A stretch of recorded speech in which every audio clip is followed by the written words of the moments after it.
আল্লাহর দুনিয়াতে কত কিছু যে দেখতে হবে, টাকা দিয়েও যে বৃষ্টি দেখতে হয় সেটার প্রমাণ আজকের ভিডিওতে। আর আজকে আমি আপনাদের সাথে শেয়ার করব এমন একটা জিনিস যেটা আপনারা সবসময় ফেলাই দেন। এই ফেলানো জিনিস দিয়ে কত মজার একটা রেসিপি তৈরি করা যায়। মিথ্যা কথা না বলার জন্য এখানে আসছে, যে সবাইকে বলতে কেউ জিজ্ঞেস করলে যে রেহেন রুমে গেছো, কেউ মাছ মনে করে ভুল করিয়েন না। দেখেন কত দূরে গেছে এগুলা। আজকে ওই জায়গাটাতে আসছে, ওইটা নিয়ে কিছু একটা বলো। এখানে আসার মেইন উদ্দেশ্য যেটা আমার বাড়ার পাশে, প্রতিদিন যাই আসি দেখি, কিন্তু কোনো এটার প্রতি কোনো ইন্টারেস্ট আমার নাই। কারণ রেন আমরা হচ্ছি বাঙালি, রেন দেখে দেখে বড় হয়েছি, ঠিক আছে।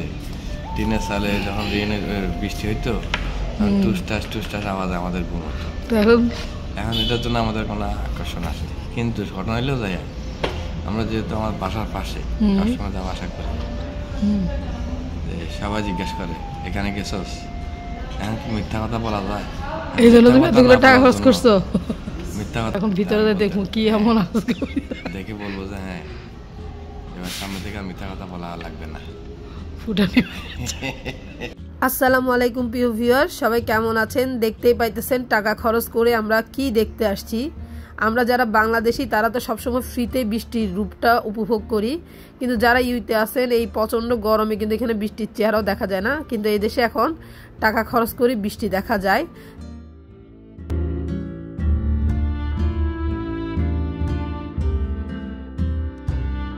কথায় আছে না, দিল্লিকার লাড্ডু যে খাইবো সে পস্তাবে, না খাইলেও পস্তাইব।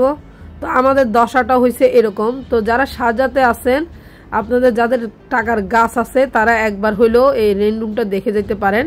এইটার বিশেষ বৈশিষ্ট্য হচ্ছে এই জায়গাটা দিয়ে আপনারা কিন্তু আস্তে আস্তে হাঁটি গেলে ভিজবেন না, কিন্তু জোরে জোরে হাঁটি গেলে কিন্তু বৃষ্টির পানিতে আপনারা পুরো শরীর ভিজে যাবে।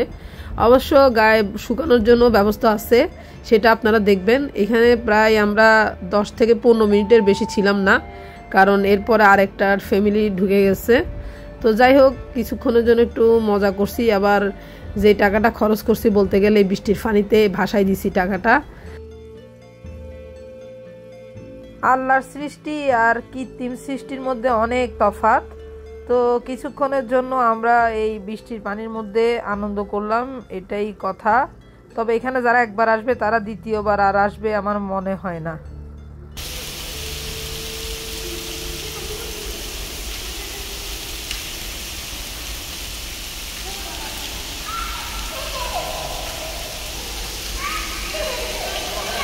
এটা সুইমিং পুলে গেলে আরো ভালো হতো।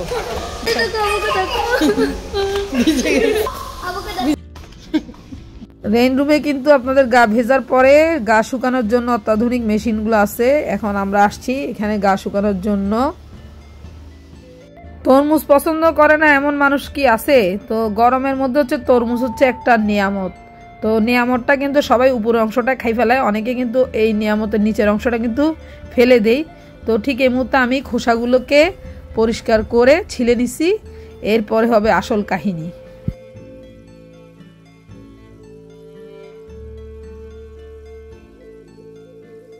তরমুজের খোসাগুলোকে আমি পাতলা পাতলা স্লাইস করে এখানে আন্দাজ মতো চিনি, সামান্য পরিমাণ লবণ আর 2-3টা এলাচি আর সামান্য পানি দিয়ে সিদ্ধ করতে দিব।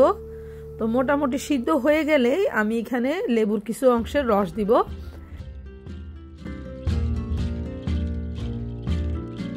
ঝামেলা ছাড়াই খুব অল্প সময়েই আমার এই যে হয়ে গেল তরমুজের খোসার মোরব্বা।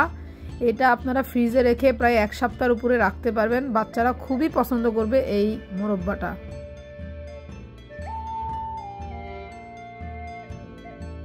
আমরা এই মুহূর্তে আজমান 85 পৌঁছাইছি।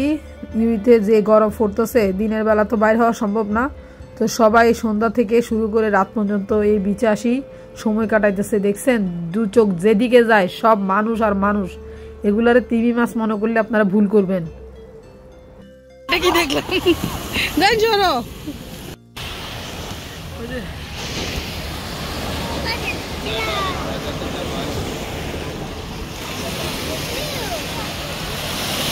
চলে যাচ্ছে